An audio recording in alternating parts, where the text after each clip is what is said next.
Halo guys, kembali lagi bersama saya Revaldo Panther. Di sini ada Indah Gilang. Halo. Oke, sekarang kita pertama-tama mau ngucapin Selamat Hari Batik Nasional 2 Oktober 2016. Makanya kita pada pakai batik. Batik apa?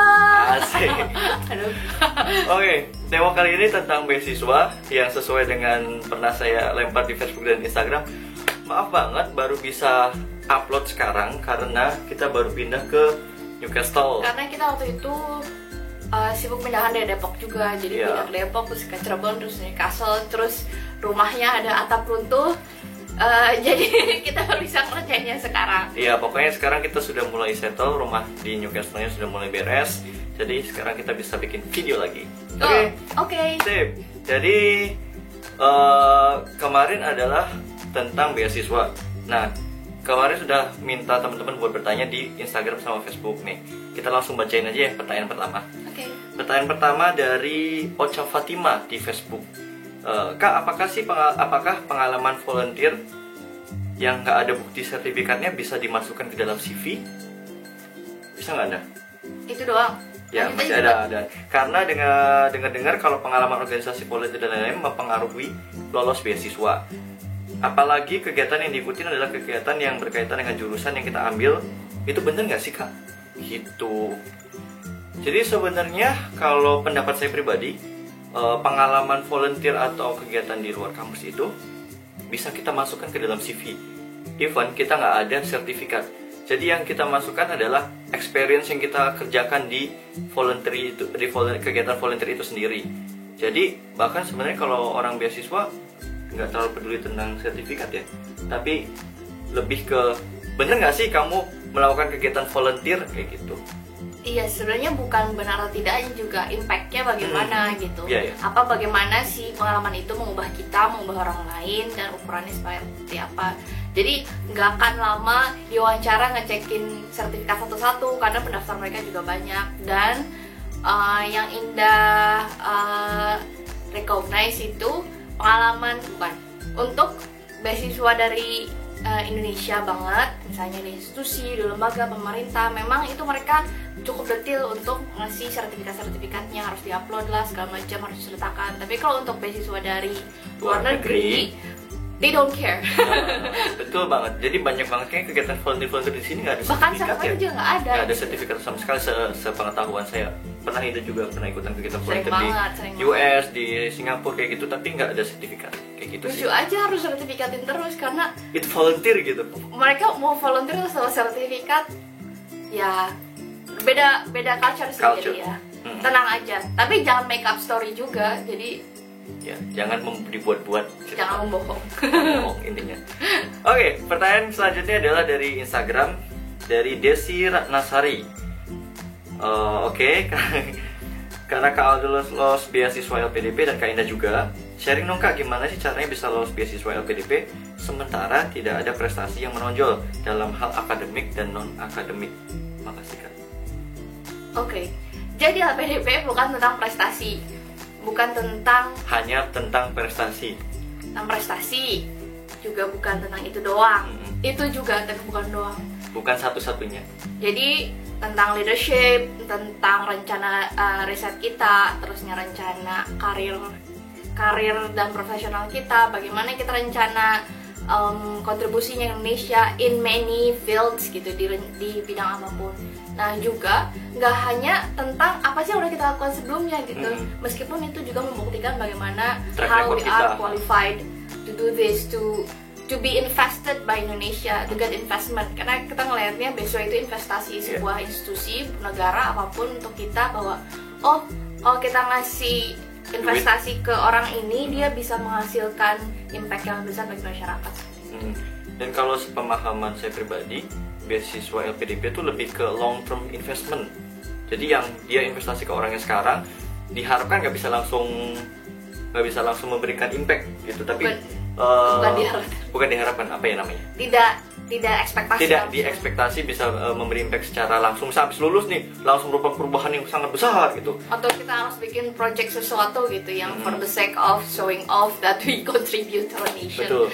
Makanya yang masuk LPDP berbagai macam bidang. Jadi emang diharapkan ke depannya untuk mungkin 5-10 tahun ke depan bisa memberikan kontribusi di saat orang tersebut sudah bisa membuatkan perubahan di bidangnya sendiri. Tapi based on my experience, karena Indah juga udah alumni LPDP dan angkatannya udah ada Angkatan 2 senior. atau 3 yang udah alumni LPDP, bebem udah keren semua. Bahkan pas kuliah juga udah jadi ketua PPI lah, terus Betul sekali.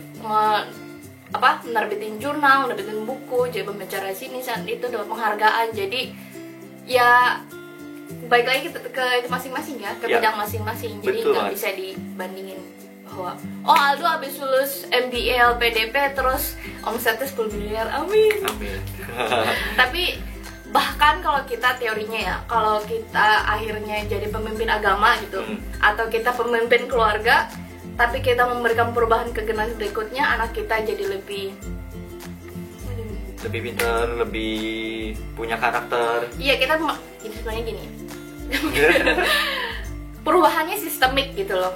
Yang kita diharapkan itu adalah perubahan sistemik. Makanya LPDP alumninya ada di bidang manapun, baik pemerintah, non pemerintah, swasta, ya internasional, nasional, agama, pengusaha, pertanian, segala macam. Ada bidangnya masing-masing. Jadi kalau fokus pertanyaannya adalah gimana kalau nggak ada prestasi sama sekali. Ya, intinya balik lagi sih, prestasi itu sebenarnya relatif ya. Iya. Semua orang Bagaimana kita define mendefine achievement gitu. Achievement prestasi tersebut bisa aja nih. Ada teman angkatan LPDP 72 juga, dia masukin jadi volunteer pas hari raya Kurban sebagai volunteer di situ, masukin prestasi juga. So jadi you can define achievement bener-bener tergantung kalian sendiri gitu. Dan mungkin faktanya ada yang di bawah 3 juga, IPK-nya segala macam, jadi itu bervariasi. Jadi setiap case, setiap kasus orang bener spesial. Misalkan kalian punya kekurangan banget nih di akademik, ya coba ditunjukkan di bidang lainnya seperti itu. Oke, next. Pertanyaan selanjutnya masih di Instagram dari Andi Ulfa. Banyak banget ingin ditanyain kamu, mulai dari proses pendaftaran, full beasiswa, gimana caranya, perlu ada link atau memudahkan prosesnya, pemilihan kampus, dan negara yang low cost tapi berkualitas. Ada lembaga badan industri yang membantu memberikan bimbingan kepada orang-orang yang ingin berkuliah di luar negeri dan ingin berkuliah di luar negeri, dan masih banyak lagi. Oke, satu-satu. Coba ini yang jawab. Jadi panjang banget dari full beasiswa gimana caranya, perlukah ada link? Cara untuk full beasiswa ada di blog Indah, indahgilang.com. nanti coba dicek, nanti Indah masukin linknya di bawah. Terus perlukah ada linknya, link internet? Perlu banget ada link internet, tapi selain link itu Indah nggak pernah pengalaman kita butuh itu, unless beasiswanya yang harus begitu, dan Indah avoid itu karena it's not a fair, it's not a fair competition, I guess. Kalau misalkan kayak LPDP gitu udah qualified banget lah pokoknya. Kita nggak beda-beda doang sih. Iya. Jadi pengalaman Indah mungkin bisa share sedikit ya. Indah nggak cuma di LPDP, Indah pernah di TFRN, Singapura, dari Susi, di Singapura, US, terus dari US Embassy, US. Dan semuanya nggak ada yang Indah kenal kan? Yang memberi beasiswanya ada yang kenal? Oh, Indah kenal sama duta besar. Oh, nah itu mas background story. Apa dia? Nah itu maksudnya Indah hanya rakyat jelata dan Indah bisa. Benar. Bahkan saya pribadi di attempting pertama di LPDP gagal. Jadi ya sama aja. Oke, adakah lembaga atau badan organisasi yang membantu memberikan bimbingan? Ada. Kalau misalnya beberapa kayak IDP, British Council, terusnya at America, ya ada Education USA di sana juga. Atau terus, kayak Belanda juga ada kalau nggak salah ya. Iya. Jadi intinya sih biasanya dari embassy ya. Iya, terus kemudian ada di kampus-kampus selalu ada international office, jadi sering datengin aja, ikutin milisnya, terus get connected sama Aktif tentang beasiswa terbaru, terus. Jadi kita jemput bola informasi di sana. Karena setiap beasiswa kayak LPDP itu setiap tahun tuh perubahannya cukup signifikan ya, dari segi requirement-nya, dari segi proses seleksi segala macam. Jadi harus tetap update. Oke. Pemilihan kampus dan negara yang low cost tapi berkualitas. Kalau kalian di cover full scholarship, insya Allah kalian gak akan bingung untuk hidup di sana. Ya, Intinya itu. Jadi cari beasiswa yang full scholarship. Ya, karena Kita nggak punya kita uang. sadar kita nggak punya uang. Yang bisa diandalkan adalah what I can offer is here, right in here. Iya. So jadi nggak maksain yang part beasiswa, part time, Iya. partial beasiswa, beasiswa. partial beasiswa karena nggak bisa nutupin juga gitu. Karena yang full itu kompetisi lebih ketat ya layakan diri lah Betul gitu. sekali. Udah kali ya dari ini. Yang selanjutnya dari Enda Park 91. Kayak itu suka Korea mas. Iya, ini ya gitulah Park Jisung itu pemain bola ya. Atau mungkin dia suka Linkin Park. Enggak. Maaf ya Enda, bercanda. Aku beberapa kali intip persyaratan buat apply scholarship di luar negeri. Nah, aku temuin hampir semuanya syaratnya aktif di organisasi atau prestasi non akademik, meskipun nggak punya prestasi akademik. Tapi TOEFL dan IPK aku alhamdulillah memadai. Good. Hanya saja aku selama SMP dan SMA itu pesantren. Jadi nggak ikut organisasi kecuali pencinta alam, itu pun hanya 1 tahun. Saat kuliah 1 sambil ngajar di rumah, aku nggak ikut organisasi juga. Gimana caranya biar syarat itu nggak jadi penghalang? Thanks Kak. Kayaknya udah punya prestasi ya, Dan? Iya sebenarnya. Iya. Sebenarnya tinggal gini. Pertama, mengapa beasiswa harus ada non akademiknya? Karena mereka ini si investor beasiswa ini pengen menginvestasikan ke orang yang punya dampak di masyarakat. Jadi nggak ke diri sendiri Memberikan perubahan doang. ke lingkungan. Tuh. Jadi kalau dia pintar, dia bisa membagi ke orang lain. Ngajar itu bukti bahwa dia aktif berorganisasi. Terus dia pencinta alam, itu jelas bentuk bahwa kamu melakukan kegiatan alam. apa ya? Iya mencintai alam. Melakukan sesuatu untuk bumi ini, buat masyarakat sini gitu-gitu. Untuk lingkungan hidup. Iya, dengan lingkungan hidup itu kan bentuk sustainable development dan segala macam. Kalian bisa mengkaitkannya seperti itu. Ya lebih dieksplor lagi terhadap apa yang sudah kita kerjakan. Kadang-kadang kita nggak menyadari apa yang kita sudah lakuin itu ternyata memberikan suatu dampak gitu. Kesannya kita hanya biasa-biasa aja, padahal itu sesuatu banget gitu. Jika kita lebih eksplor lagi tentang diri kita. Kayak gitu. Kalau misalnya dari pesantren, jadi nggak ngebuat nggak, oh saya sudah berkontribusi ini menghasilkan ini, tapi lebih bagaimana sih apa yang kita lakukan kecil itu kaitannya dengan the bigger picture-nya apa gitu. betul. Ya kalau masalah pesantren banyak kok teman-teman yang se-LPDP yang lulusan pesantren bahkan ngambil S2-nya, masternya filosofi gitu segala macam. Jadi it's not big problem. Sectarian politics. Iya. Maksudnya filosofi atau bahkan apa namanya? Iya nggak harus itu nggak juga. harus juga maksudnya. Intinya adalah Jadi siapapun punya kesempatan yang sama gitu, dari mau dia pesantren, dari dia universitas terbuka. Iya. Terus Juga dari how hard you work, how hard you compete. Right? Iya, betul sekali. Jadi intinya jangan membuat latar belakang kalian itu menjadi halangan gitu. Bahkan dari universitas swasta pun bisa gitu. Jadi LPDP bukan hanya buat universitas besar negeri kayak gitu. Oke, next question.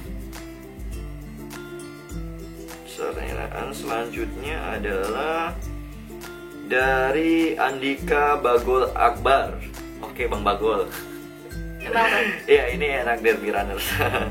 Kalau udah menikah, punya anak, udah bekerja, masih ada nggak kesempatannya, Dok? Terus gimana caranya? Nggak akan ditanyain. Intinya nggak akan ditanyain. Oke, ditanyain cuma iseng gitu. Iya, iseng gitu. Private life is not relevant. Udah, end of story. End of story. Intinya, maksudnya di sini di Newcastle, teman-teman yang masuk LPDP ke Newcastle tahun ini mungkin lebih dari 30-an ya, atau bahkan sampai 50. Nah, itu ada yang udah punya anak, ada yang udah menikah, ada yang bawa suami, ada yang bawa istri, ada yang masih single, jomblo, segala macam, bebas. Jadi itu nggak akan Bawa ditanyain. suami juga mas. Iya, bawa suami juga. Bukan cuma bawa istri. Iya, bawa suami, ada yang bawa suami juga. Jadi suaminya yang ngejagain anaknya ketika istrinya kuliah. Jangan seksis. Enggak seksis, maksudnya itu hanya contoh-contoh saja gitu. Intinya adalah itu bukan menjadi apa ya, pertanyaan besar ketika proses Nggak akan seleksi. ditanyain. Nggak akan, ada yang ditanyain dah. iseng dong. Iseng. Jadi for the sake of iseng, intinya bukan sebuah esensi yang harus dipertanyakan. Oke, sebenarnya sih udah ya overall. Di Facebook? Di Facebook udah satu doang, jadi intinya Di Facebook cuma satu doang. ya satu aja. Oh. Intinya Pada masuk ke PM ya. ada ya secara general seperti itu. Jadi mungkin kita akan membuat series untuk tentang beasiswa ini karena ini salah satu pertanyaan yang paling sering saya dapatkan, mungkin apalagi Indah yang sering nulis tentang beasiswa, tentang belajar di luar negeri di websitenya indahgilang.com, cek ya. Nah itu sering banget dapat pertanyaan tentang beasiswa, nggak cuma LPDP ya, tapi semua beasiswa gitu. Ida sebenarnya lebih suka makin lama makin spesifik. Iya betul. Oke, jadi saya harapkan teman-teman bisa bertanya di sini atau di sosial media kita tentang case apapun, tentang lebih spesifik gitu, misalkan tentang kuliahnya apa gitu segala macam, Ya, tentang apa yang pengen diambil nanti ketika di luar negeri kayak gitu. Nggak harus di luar negeri juga, bisa di dalam negeri. Banyak juga teman-teman yang dari Indonesia juga ngambilnya di dalam negeri, karena kampus-kampus di Indonesia di dalam negeri juga udah mulai berkualifikasi tinggi kayak gitu. Berkualitas, susah sekali mencari kata itu. Nggak mulai berkualitas itu. Emang sudah berkualitas. Udah world class university. Oke. Jadi mungkin sekian aja untuk video kali ini. Nanti jangan lupa cek video di sini dan cek video di sini, dan juga yang paling penting biar tetap ada di video ini, klik subscribe, like juga ya. Nanti subscribe juga link Indah ya. Nanti kalau ada yang suka make up segala macam bisa klik. Alright. See you there. Bye.